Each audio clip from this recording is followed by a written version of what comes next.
বন্ধুগণ, আজকে রাজ্য নির্বাচন কমিশনের তরফ থেকে আমাদের পার্টি ভারতের কমিউনিস্ট পার্টি মার্ক্সবাদী তাকে আমন্ত্রণ জানানো হয়েছিল 2:30 থেকে আমাদের সঙ্গে নির্বাচন কমিশন কথা বলতে চান। এডিসি নির্বাচন সম্পর্কে শুধু আমরা না, আরো 5টা সর্বভারতীয় রাজনৈতিক দল এবং রাজ্যের যে অনুমোদিত 6টা মোট 6টা অল ইন্ডিয়া পার্টি, 6টা অল ইন্ডিয়া পার্টি, সর্বভারতীয় 6টা এবং একটা আইপিএফটি স্টেট রিকগনাইজড পার্টি। তো আমরা তো গেলাম। তিনি এডিসি নির্বাচনের যে প্রশাসনিক প্রস্তুতি কমিশনের, সেই প্রস্তুতি নিয়ে কথাবার্তা বললেন, অবহিত করলেন আমাদের। ইলেকশন কবে হবে এখনো ঠিক হয়নি, কিন্তু প্রাথমিক যে সমস্ত কাজ কমিশনের হাতে রয়েছে সেগুলো তারা সমাপ্ত করার চেষ্টা করছেন। 23শে ফেব্রুয়ারিতে ভোটার তালিকা বেরোবে, চূড়ান্ত ভোটার তালিকা। এখন বললেন যে আপনাদের সঙ্গে আলাদা আলাদা ভাবে তিনি ডেকেছেন, একসঙ্গে না। তো ঠিক আছে, আমরা আমাদেরকে বললেন যে আপনাদের কি পরামর্শ, কি প্রস্তাব, এগুলো আপনারা দিন। তো সেই দিক থেকে আমরা যেটা বলেছি যে 2018-তে বিধানসভা নির্বাচনের পরে বিজেপি আইপিএফটি জোট সরকার ক্ষমতায় আসার পরে রাজ্যে যে গণতন্ত্র এবং শান্তিপূর্ণ, সুষ্ঠু, অবাধ নির্বাচনের যে পরিবেশ নেই, কেন নেই, কিভাবে নেই, এগুলো আমরা গত 3 বছরে বিভিন্ন ঘটনা তাকে বলেছি। আমরা বলেছি যে এই বিধানসভা নির্বাচনের পরেই পঞ্চায়েতের উপনির্বাচন, 51% আসনে উপনির্বাচন, তারপরে শহরের নির্বাচন, সাধারণ নির্বাচন, পঞ্চায়েতেরও সাধারণ নির্বাচন, এগুলো হয়েছে আমরা দেখেছি। এমনকি লোকসভা নির্বাচন, যদি ওনার আওতাতে না, কিন্তু আমাদের রাজ্যেই তো হয়েছে।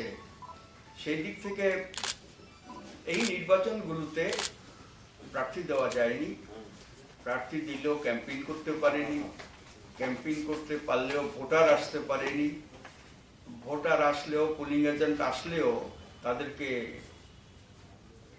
মারধর করে তাড়িয়ে দেওয়া হয়েছে। ভোট, এই সমস্ত ভোট গত 3 বছরে এটা একটা মানে প্রাতিষ্ঠানিক রূপ নিয়েছে যে একটা ফার্স, প্রহসনাত্মক নির্বাচন সবগুলো হয়েছে। এখন এই অবস্থার মধ্যে বললাম যে আপনি নতুন এসছেন দায়িত্ব নিয়ে, তো এই পরিবেশটাকে ঘোরানো দরকার। এই পরিস্থিতিকে ঘোরাতে পারবেন কিনা, আপনাকে কনস্টিটিউশন অধিকার দিয়েছে। আপনার যে ইনস্টিটিউশন, সেই ইনস্টিটিউশন হচ্ছে আপনাদের সংবিধান প্রদত্ত। সুতরাং সেই দিক থেকে কোনো দিকে না চেয়ে এই মোড়টাকে যদি, এই প্রবণতাগুলোকে যদি আপনি বন্ধ করতে না পারেন, তাইলে শান্তিপূর্ণ, অবাধ ও সুষ্ঠু নির্বাচনের কথা বলা আনুষ্ঠানিক। নির্বাচনী প্রচার অভিযান, সেই প্রচার অভিযানে সমস্ত কন্টেস্টেন্ট পার্টিগুলো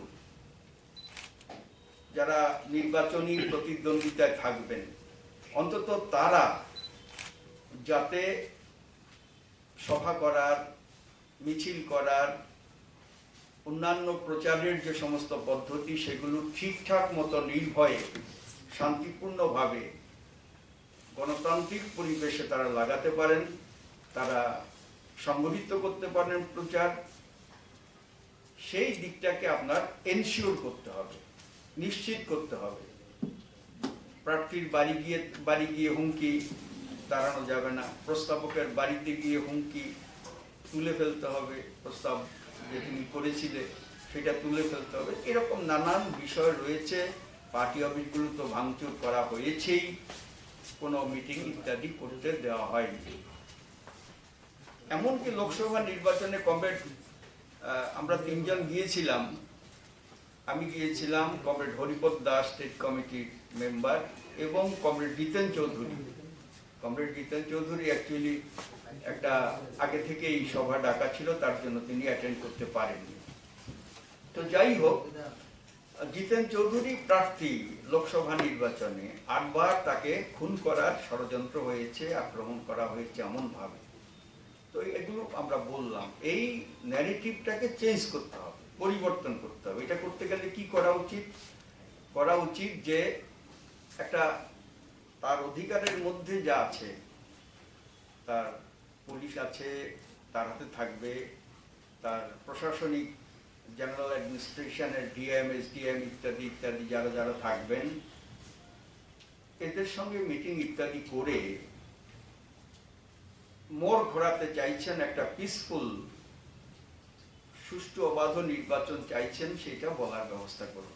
সেটা পরিস্থিতি পরিবেশ তৈরি করার জন্যে এদের রিকোয়েস্ট করুন, অনুরোধ করুন, আপনার যা ক্ষমতা সেই ক্ষমতা ব্যবহার করার চেষ্টা করুন, এটা আমরা বলেছি। এবং যে নিরাপত্তার কোশ্চেনে এখন থেকেই যেটা করা দরকার, প্রতিনিয়ত আইন শৃঙ্খলা বলতে কিচ্ছু নেই রাজ্যে, প্রতিনিয়ত খুন খারাপি, আক্রমণ, হামলা এগুলো হচ্ছে, নানান রাজনৈতিক হচ্ছে, অরাজনৈতিক হচ্ছে, লাশ পাওয়া যাচ্ছে, মহিলা নির্যাতন হচ্ছে, সবাই আমরা জানি। এই পরিস্থিতিতে একটু মানে সোজা হয়ে দাঁড়ানোর জন্য চেষ্টা করা। যে জিতবে হারবে সে তো আলাদা কথা, কিন্তু মানুষকে ভোট দেওয়ার গ্যারান্টি এনশিওর করতে হবে, এটা আমরা বলেছি। এবং তার জন্যে নিরাপত্তা ব্যবস্থা আমরা বলেছি যে আমাদের রাজ্যে পুলিশ, টিএসআর এগুলো তো আছেই, এরা তো থাকবেনই, তারপরেও এলাকা কমান করার জন্য যেখানে যেখানে সন্ত্রাস হয়, যেখানে যেখানে গুন্ডামি হয়, ওই সমস্ত জায়গাগুলোতে সুষ্ঠু নির্বাচনের স্বার্থে কেন্দ্রীয় আধা সামরিক বাহিনী যাওয়া দরকার, কেন্দ্রীয় আধা সামরিক বাহিনী ডিপ্লয় করা দরকার। এবং তার মধ্য দিয়ে আমাদের রাজ্যের যে নিরাপত্তা শক্তি, এটার সঙ্গে ওটা যোগ হলে একটা ব্যবস্থা করা যায়, যদি নির্বাচন কমিশন আন্তরিক উদ্যোগ গ্রহণ করেন। আমরা বলেছি যে ভিভিপ্যাট, এটা তো আইনের মানে রুলসের মধ্যে নেই এডিসি নির্বাচনের ক্ষেত্রে বা শহরের নির্বাচনের ক্ষেত্রে। তাইলে সাধারণত স্টেট ইলেকশন কমিশন, ভারতের নির্বাচন কমিশনের যে গাইডলাইন বা লেটেস্ট তার যে অ্যাক্ট অ্যান্ড রুলস, যেগুলো এখানে নাই, সেগুলো যুক্ত হয়ে যায়। সেই কারণে ভিভিপ্যাট এটা ব্যবস্থা করতে হবে, এটা লেখা নাই উনি বললেন, যাই হোক এটা ব্যবস্থা করার জন্যে আমরা বলেছি, ইভিএম এর সঙ্গে এটা ব্যবস্থা করার জন্য। আর হচ্ছে যে আমাদের যে ধরুন নির্বাচন প্রক্রিয়া সুষ্ঠু শান্তিপূর্ণভাবে যাতে হয়, তিনি বলেছেন যে আপনারা এনশিওর করুন, কোঅপারেট করবেন। আমরা বলেছি হ্যাঁ, আমরা সহযোগিতা করব, বরাবরই আমরা করি, আমরা সহযোগিতা নিশ্চিতভাবেই করব। এবং পরে আমরা বলেছি যে যদি আপনি মনে করেন তাইলে একটা সর্বদলীয় বৈঠক করতে পারেন, কারণ আলাদা আলাদা বলছি, আমরা বলছি, অন্যরা শুনছে না, অন্যরা আপনাকে বলছে, কি বলছে আমরা জানি না। সুতরাং একসঙ্গে বসে তাদের কথা শুনে যদি আইন মাফিক আপনি আপনার সিদ্ধান্ত, আপনার দৃষ্টিভঙ্গি, আপনি কি করতে চান সেটা যদি বলেন তাইলে বেটার হয়, এটা আমরা বলেছি। এখন কবে নির্বাচন হবে তিনি বলতে পারলেন না বা চাইলেন না, যাই হোক এটা নিয়ে তো কিছু করার নেই, মে মাসের মধ্যেই করতে হবে, এটা ঘটনা। শহরে নির্বাচনের প্রস্তুতি ওরা নিচ্ছেন প্রশাসনের মানে কমিশনের দিক থেকে, তাতে আমরা জিজ্ঞেস করলাম কবে পর্যন্ত হতে পারে, তিনি বলতে পারলেন না। এখন